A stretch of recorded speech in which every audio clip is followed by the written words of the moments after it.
While my daughter fought for her life, her husband was celebrating on a yacht. I'm standing in the ICU at St. Mary's Regional, watching Sarah's chest rise and fall with the ventilator. Room 314. The machines beep steadily. Her wedding ring catches the fluorescent light. Brandon hasn't been here in 3 days, but I know exactly where he is because Jessica posted it all over Instagram. Champagne, sunset, a woman in a red bikini who is not my daughter, a $47,000 weekend on a yacht. Slip number 47 at Marina Bay. While Sarah's brain swells from the impact, the head nurse, Maria, pulls me aside at 11:47 p.m. She's worked here 23 years. She's seen everything. "Mr. Morrison," she whispers, hands shaking as she shows me a clipboard. "There's something you need to know about your son-in-law." What she discovered that night changed everything. The next morning, I'm at the hospital at 6:20 a.m. sharp. 30 years on the family court. Bench taught me the value of being early and prepared. At the ICU entrance, the security guard stops me. "Sorry, sir. Family access has been restricted to immediate family only. Doctor's orders." I show him my visitor badge, the same one I'd used for 2 weeks. "That's been revoked, sir. Dr. Pierce left specific instructions." Dr. Pierce, Brandon, my son-in-law, has banned me from seeing my daughter. I call him. Straight to voicemail. I call hospital administration. They say they'll look into it and get back to me. I sit in the parking lot for 3 hours. Nothing. At 2:30 p.m., Maria finds me in the cafeteria. She's off duty, still in scrubs. "Judge Morrison, I could lose my job for this." She slides a manila folder across the table. Inside, photocopied medical charts. Sarah's charts.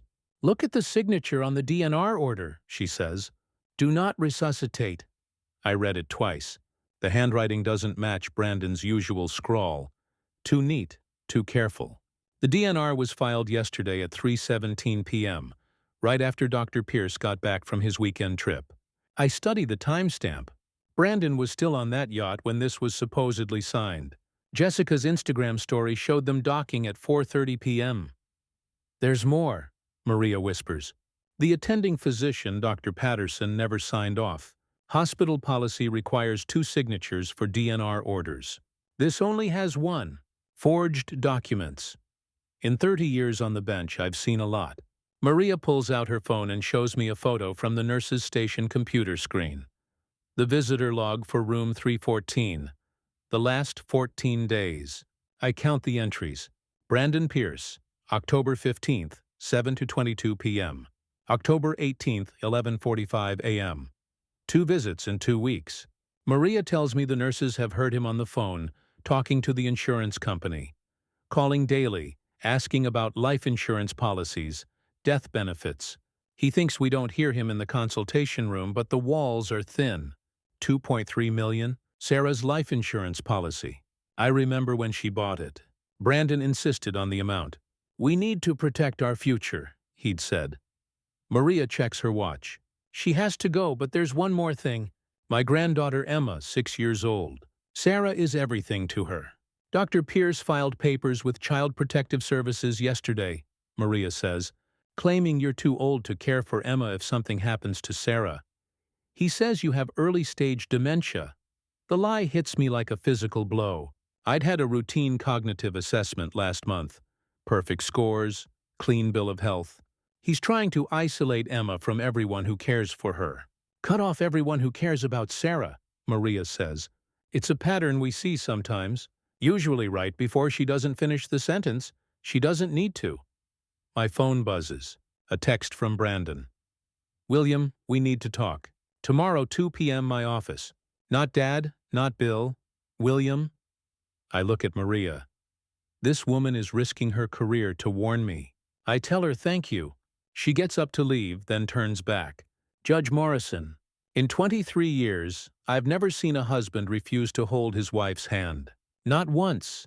That night I sit in Sarah's room.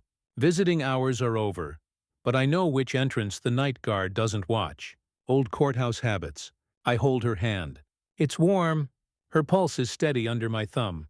The monitors show brain activity. Not the flat line of someone beyond hope, but the complex patterns of someone fighting to come back. I think of the yacht photos. Brandon's arm around Jessica, both of them laughing while Sarah's brain was swelling. At 11:47 p.m., I make a decision. I pull out my phone and dial a number I haven't used in 2 years. Tony Castellanos, private investigator. Tony owes me a favor. 23 years ago, I presided over his divorce case and helped him keep custody of his kids. He was an FBI white-collar specialist, now tracing cheating spouses and financial fraud. "Judge Morrison, what do you need?" he asked. "I need you to investigate my son-in-law." "Everything," I told him. "Financial records, phone records, the yacht.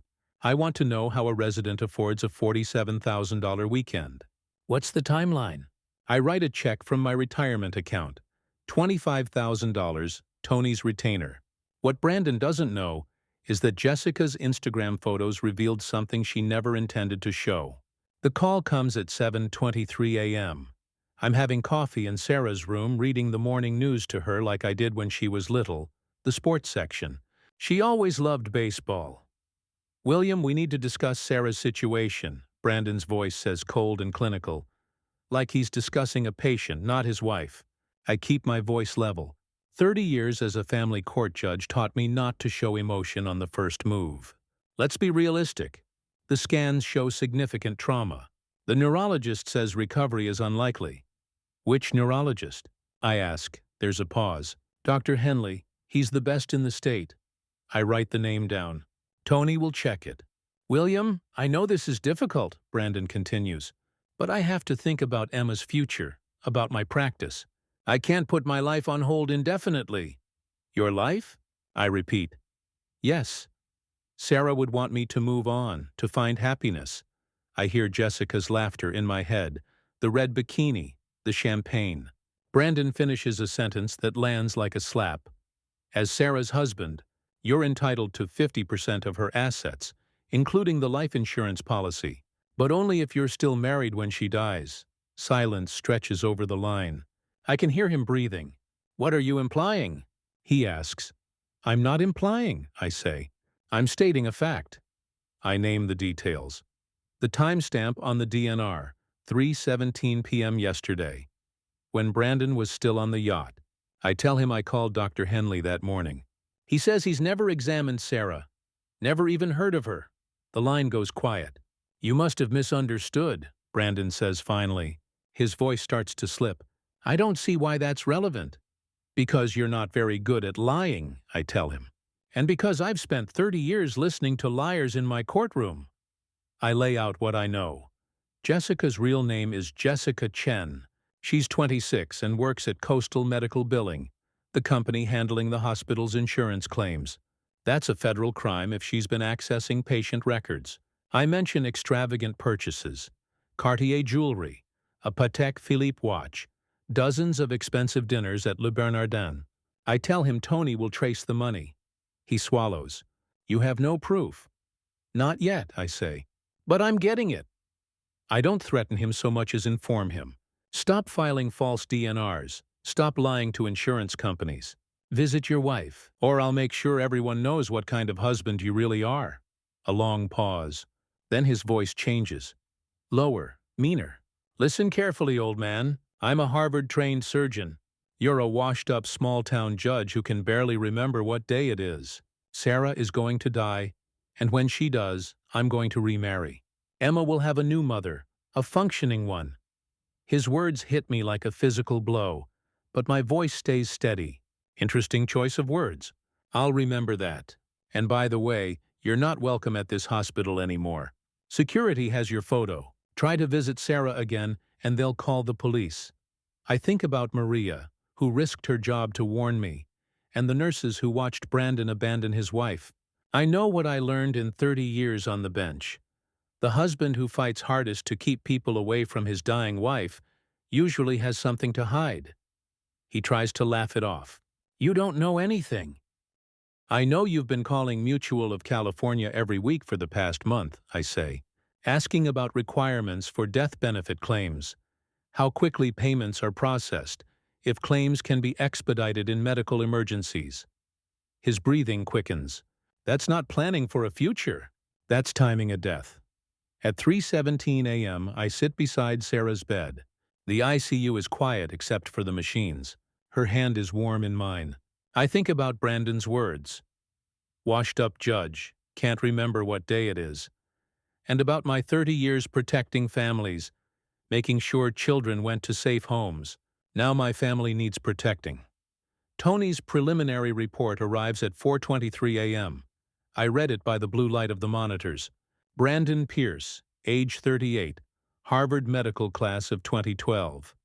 Surgical resident at St. Mary's Regional. Salary, $58,000 a year. Expenses in the past 6 months, $127,000. The math doesn't work. Yacht rentals, $47,000. Cartier purchases, $23,000. Dinners at Le Bernardin, $2,340. Patek Philippe watch, $18,000. Where does a resident get that kind of money? Tony's report shows it. Brandon has been accessing Sarah's accounts, joint accounts and her personal investment portfolio from her father's estate. $340,000 withdrawn over the past 4 months in small sums that avoid alerts. Systematic theft. I think of Sarah at 8, pigtails flying, trusting everyone. She trusted Brandon. My phone buzzes. Another text from Brandon. Change of plans. Meeting moved to tomorrow. Don't contact me again. He's scared. Good.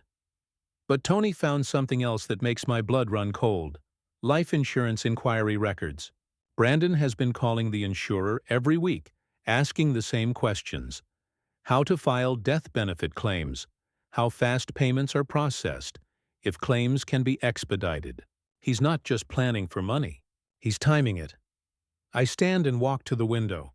The parking lot is empty except for a few night shift cars. People like Maria who actually care. That's when I make the decision. I'm not just going to stop Brandon, I'm going to destroy him.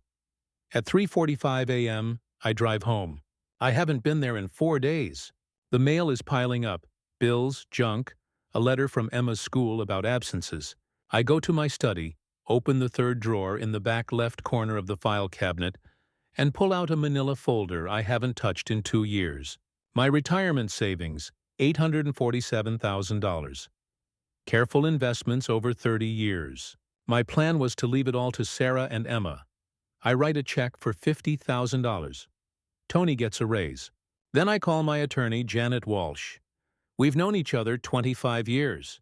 She handled my wife's estate. It's 4 in the morning. Janet, I need you to file an emergency petition. Temporary guardianship of my granddaughter. I have reason to believe she's in danger. What kind of danger? Janet asks. I tell her about the forged DNR, the insurance calls, the financial theft, Brandon's threats to take Emma away. My God, Bill, are you sure about this? Janet, I've spent 30 years watching bad people hurt good families. I'm not going to let it happen to mine. I tell her I want a full financial investigation, forensic accounting. I want every penny Brandon has stolen, every lie he's told, every law he's broken. Money isn't the issue. It's protection. At 6:00 a.m., I'm back at the hospital. I know the entrance security forgets to watch. Old habits. Sarah looks the same. Peaceful, fighting. I lean close to her ear. Sweetheart, Daddy's here, and I'm going to make sure you're safe. Emma, too. Her heart rate ticks up, just a little. She can hear me. At 6:15 a.m., my phone rings. Janet's voice on the line. Bill, I've been thinking about your case. There's something you should know about forensic accounting investigations. They don't just find stolen money. They find everything. Every hidden account. Every falsified document. Every federal crime. For the first time in weeks, I smile. How soon can we start? I ask. What Jessica doesn't know about her yacht photos will destroy them both. Dr. Kim arrives at 8:30 a.m., sharp, punctual, calm, and composed. She's a forensic accountant, 22 years with the FBI's Financial Crimes Unit before moving into private practice. Janet recommended her. We're sitting in my study, the air heavy with silence. Coffee sits cooling on the table. Sarah's high school graduation photo smiles at us from the mantel, a reminder of why we're here. I've reviewed the preliminary materials your investigator sent over. Dr. Kim says, "What's your assessment?" I ask. She opens her laptop. Your son-in-law is either incredibly stupid or incredibly arrogant. Possibly both. Spreadsheets fill the screen. Rows of numbers I recognize from Sarah's bank statements. He's been systematic, she continues. Small withdrawals from the joint account, always under $10,000 to avoid federal reporting requirements. But he made a crucial mistake. He used his hospital ID to access the transfers. Every transaction leaves a digital fingerprint, timestamps, IP addresses, and location data. She clicks to another tab. October 8, 2:47 p.m., $8,500 withdrawn from Sarah's trust fund. But according to hospital records, he was in surgery at that exact time. Appendectomy on a 12-year-old patient. Impossible to be in two places at once. She looks up. More importantly, the withdrawals align perfectly with his personal expenses. October 9th, $8,200 spent at Cartier. He bought Jessica Chen a diamond tennis bracelet. She shows me the receipt. Sarah's money used to buy jewelry for Brandon's mistress, while Sarah lay unconscious in the ICU. How much in total? I ask quietly. $340,000 over 4 months, she replies, and that's just what I found in 3 hours of searching. Before I can respond, my phone rings. It's Tony Castellanos. Judge, you need to hear this, he says. I've been monitoring Brandon's communications, legally. He's been calling Jessica on the hospital's landline. Those calls are automatically recorded under hospital policy for quality assurance. I put him on speaker. What did you find? October 15th, 9:22 p.m. Brandon to Jessica. Don't worry about the old man. Sarah will be gone soon. And then we'll have everything. The words hit like ice water. There's more, Tony continues. October 18th, 11:47 a.m. The insurance company says they need a death certificate within 48 hours for expedited processing. I can arrange that. Dr. Kim stops typing. Her expression hardens. Judge Morrison, that's conspiracy to commit insurance fraud, a federal crime. Minimum 20 years. I think back to Brandon's arrogant voice on the phone yesterday. I'm a Harvard-trained surgeon. You're a washed-up small-town judge. Tony, I say. What else? Hospital security footage, he replies. Brandon's not just avoiding Sarah's room. He's been actively steering other doctors away, telling them she's too far gone for consultation. Preventing second opinions. Dr. Kim exhales sharply. That's medical negligence. Another federal charge. Tony adds, and remember those Instagram photos Jessica posted from the yacht? Yes, I say. The GPS metadata shows they weren't just partying while Sarah was dying. They were celebrating. I'm sending you the photo files now. I open them on Dr. Kim's laptop. October 15th, 4:23 p.m. Brandon and Jessica on the yacht. Champagne glasses raised. Jessica's caption, "To new beginnings." The timestamp shows it was posted exactly 37 minutes after Sarah's emergency brain surgery began.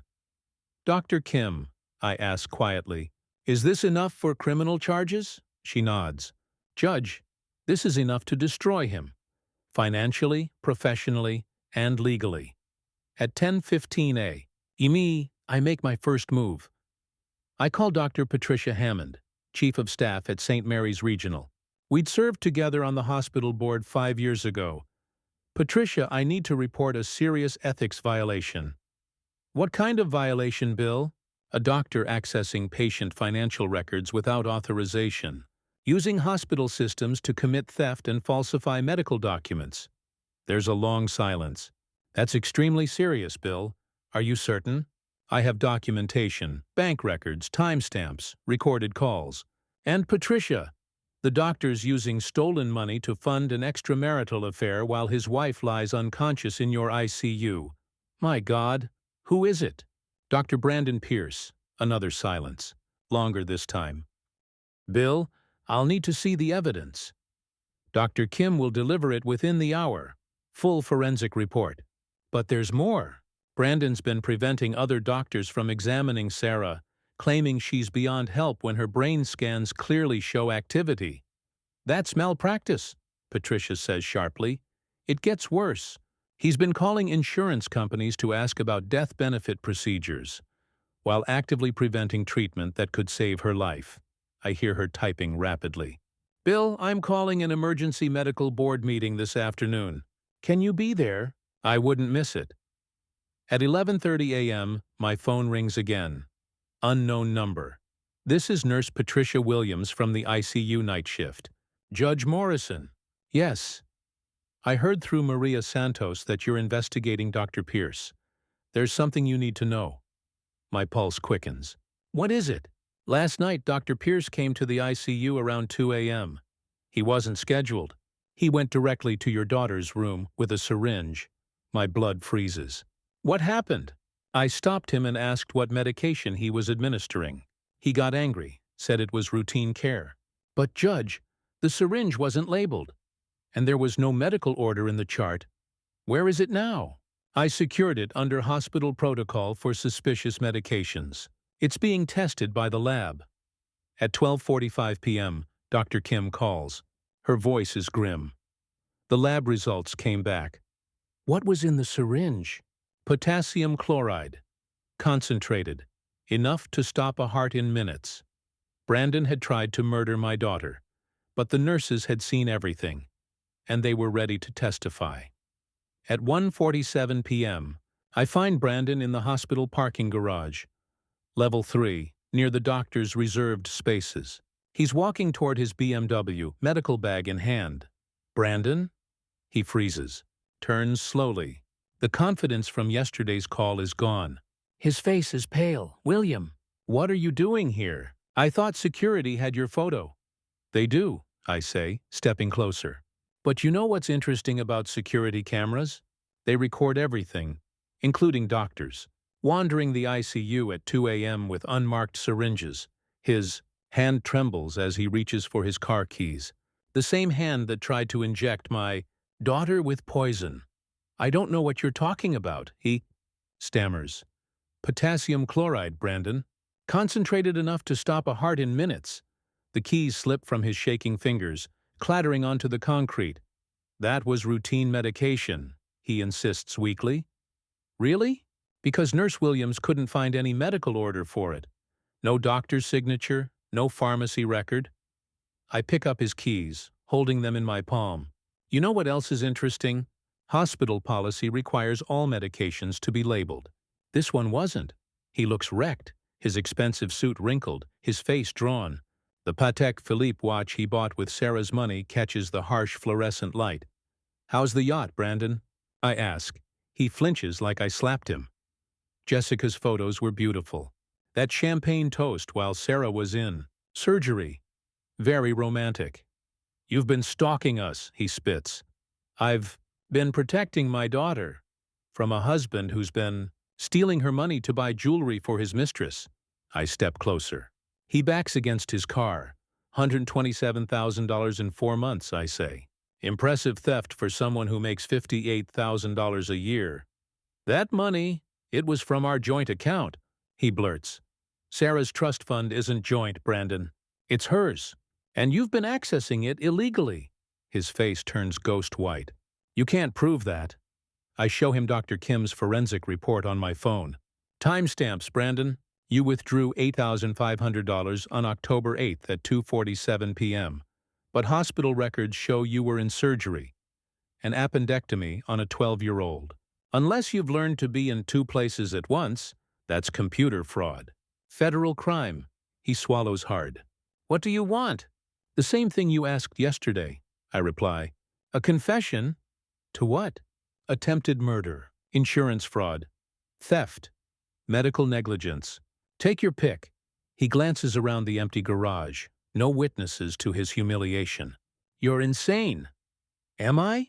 I ask quietly. Because Dr. Hammond called an emergency medical board meeting for 3 p.m. today. They'll be discussing your extracurricular activities. His hands are shaking so badly he can barely hold his coffee cup. They can't do that without evidence. Evidence, I say, stepping closer. Brandon, I have bank records showing you stole $340,000. Recorded calls where you discussed killing Sarah for insurance money. Hospital footage of you trying to inject her with poison. I hand him his car keys. But here's what really interests me. Jessica's Instagram account has been deleted. Her apartment lease was terminated yesterday. She called in sick to work this morning. He opens his mouth but no sound comes out. Funny thing about accomplices, Brandon, I say. When things get hot, they run. Jessica wouldn't, he mutters. She loves me. She loves your money, Brandon. Sarah's money. But now that the FBI's involved, she's probably somewhere with no extradition treaty. I turned to walk away, then paused. Oh, and Brandon, I said quietly, Emma won't be needing a new stepmother. You won't be around to provide one. His coffee cup slipped from his trembling hand and shattered against the concrete. By evening, Channel 7's health reporter had questions Brandon couldn't answer. The story broke at 6 p.m. Tonight at 6, prominent Bay Area surgeon accused of attempting to murder his comatose wife, while stealing hundreds of thousands from her accounts to fund an affair. I watched from Sarah's hospital room, the visiting restrictions mysteriously lifted after my call with Dr. Hammond. The reporter, Susan Chen, stood outside St. Mary's Regional, professional and relentless. Dr. Brandon Pierce, she said, a surgical resident here at St. Mary's, is under investigation for multiple felonies, including attempted murder, insurance fraud, and theft of marital assets exceeding $300,000. They showed Brandon's hospital photo, smiling, confident, the face of a man who believed he was untouchable. Sources tell Channel 7, the report continued, that Dr. Pierce was caught on security cameras attempting to inject his comatose wife with a lethal dose of potassium chloride while she recovered from a traumatic brain injury. My phone buzzed. A text from an unknown number. Judge Morrison, this is Jessica. We need to talk. I showed the message to Tony Castellanos, who had been sitting beside me since 4 p.m., waiting for Brandon's reaction to the breaking story. She's scared, Tony said. Probably trying to cut a deal. Should I respond? I asked. Not yet, Tony replied. Let's see what Brandon does first. On screen, the report continued. Hospital records show Dr. Pierce visited his wife only twice in 3 weeks, while spending lavishly on his girlfriend, including a $47,000 yacht rental posted on social media during his wife's emergency brain surgery. Then came the Instagram photos. Brandon and Jessica, champagne glasses raised, time-stamped October 15th, 4:23 p.m.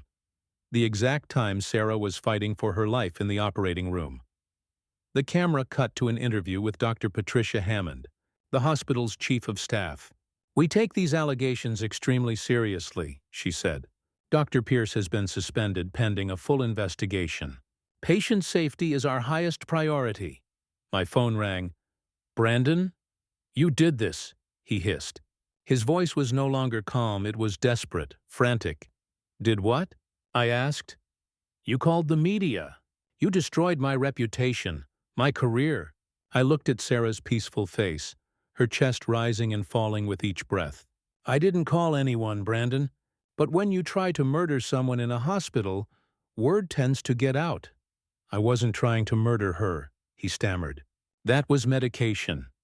Potassium chloride isn't medication, I said evenly. It's what they use in lethal injections. Silence. The reporters are calling me, he said finally. They're asking about the money, about Jessica. Where is Jessica, by the way? She's staying with friends. Really? Because her landlord says she moved out yesterday. Paid the lease termination fee in cash, $8,000. I heard him breathing fast, shallow. You're destroying my life, he whispered. You destroyed your own life, I said coldly. The moment you decided my daughter was worth more dead than alive. The report continued in the background. The footage showed the same parking garage where I'd confronted him hours earlier. Dr. Pierce refused our request for an interview, Susan Chen narrated, but sources say he appeared visibly shaken when confronted with evidence of his alleged crimes. They cut to footage of Brandon leaving the hospital. Stumbling, his BMW parked crooked across 2 spaces. The FBI's white-collar crime division has opened a formal investigation, she said. If convicted, Dr. Pierce could face up to 30 years in federal prison. On the phone, Brandon's voice broke. 30 years! Insurance fraud is a federal crime, Brandon, I said. So are attempted murder, computer fraud, and medical negligence. I need a lawyer. You'll need several. Criminal defense, medical malpractice, federal crimes. That's going to be expensive. I don't have money for lawyers, he muttered. You've got $127,000 worth of jewelry, I reminded him. Of course, you'll have to get it back from Jessica first. Silence. She's not answering her phone, he said finally. Funny thing about accomplices, I said. When the FBI gets involved, they start thinking about cooperation agreements. The report ended with a number for public tips. Within seconds, my phone was buzzing nonstop. Reporters calling for comments, asking for statements. I turned it off. At 7:30 p.m., Tony showed me Jessica's new Instagram account, jchen.travels. The post had been made from LAX 2 hours earlier. Flight to Vancouver, Tony said. Then probably somewhere without extradition treaties. I looked at the photo, Jessica in first class, champagne glass raised, the same pose from the yacht. But this time she was alone. The caption read, "New chapter. Brandon's partner in crime had abandoned ship. His life was unraveling exactly as planned." The next morning, Dr. Kim arrived with her final forensic report, 147 pages. Every transaction, every lie, every crime laid bare. We sat across from each other in Janet Walsh's conference room, 3 boxes of evidence stacked between us. Judge Morrison, Dr. Kim said, in 22 years of financial investigations, I've rarely seen fraud this systematic. She opened the first box. Bank statements, credit card records, hospital access logs. Brandon Pierce didn't just steal money. He built an entire false identity to cover his tracks. She showed me the trail. Sarah's trust fund money flowed through multiple accounts before ending up in Brandon's hands. October 3rd, $12,000 withdrawn. October 4th, $12,000 deposited into an account under B. Pierce. October 5th, $11,800 spent at Tiffany & Co. A diamond necklace for Jessica, bought with Sarah's inheritance. This wasn't impulsive, Dr. Kim said. He's been planning this for years. She opened the second box, insurance documents. Life insurance policy taken out 18 months ago for $2.3 million. But here's what's interesting, the required medical exam. She handed me the file. The examining physician, Dr. Marcus Webb, retired cardiologist in Phoenix, says he never examined Sarah Pierce. Never heard of her. Another forged document. But the insurance company has exam results on file, she continued. Perfect health. No risk factors. Signed by Dr. Webb. I studied the signature. Different handwriting, but similar to the forged DNR order. Brandon had been practicing forgery. It gets worse, Dr. Kim said quietly. The policy has a double indemnity clause. Accidental death pays $4.6 million. Sarah's car accident, the one that put her in the ICU, wasn't an accident. She opened the third box. Police reports, reconstruction photos. Sarah's brakes failed completely, but there were no mechanical problems. The brake line was cut, cleanly, with surgical tools. I stared at the photo of Sarah's crumpled Honda Civic wrapped around a tree. Someone sabotaged her car, Dr. Kim said. Police assumed mechanical failure, but our forensic mechanic confirmed it. A precise incision made by someone with medical training. Brandon had tried to kill her twice. My phone rang. Tony again. Judge, Brandon just made a very interesting call to his malpractice insurance company, asking about coverage for criminal defense. Even now, he was thinking about protecting himself. There's more, Tony continued. He's been liquidating assets, sold his car, withdrew his entire 401k, emptied the joint checking account. He's running. Looks like it, I said. But here's the kicker, Tony added. The syringe from the hospital, the one with potassium chloride? Lab found Brandon's fingerprints and trace amounts of insulin. Dr. Kim's head snapped up. Insulin mixed with potassium chloride would mask the cause of death, she explained. It would look like diabetic shock instead of poisoning. How long would Sarah have survived? I asked. Minutes, she said softly. Maybe less. I thought of Nurse Williams, how her instincts had stopped Brandon that night. Dr. Kim, I asked, how solid is our case? She consulted her laptop. 47 counts of theft totaling $340,000, 8 forged documents, 2 attempted murders, 15 instances of medical negligence. Even if half were dismissed, he'd still face life in prison. At 11:30 a.m., FBI Special Agent Maria Rodriguez called. Judge Morrison, we've issued federal warrants for Brandon Pierce and Jessica Chen. Bank fraud, wire fraud, conspiracy to commit murder. Jessica Chen was arrested at Vancouver International trying to board a flight to Dubai. She's being extradited. And Brandon? Still at large, she said. But we found something in Jessica's luggage you'll want to see. A laptop with records of the entire insurance fraud scheme, plus emails planning your daughter's murder. And Judge, she hesitated, time-stamped photos of them celebrating what they called the successful accident the night Sarah was injured. They had documented their own crimes,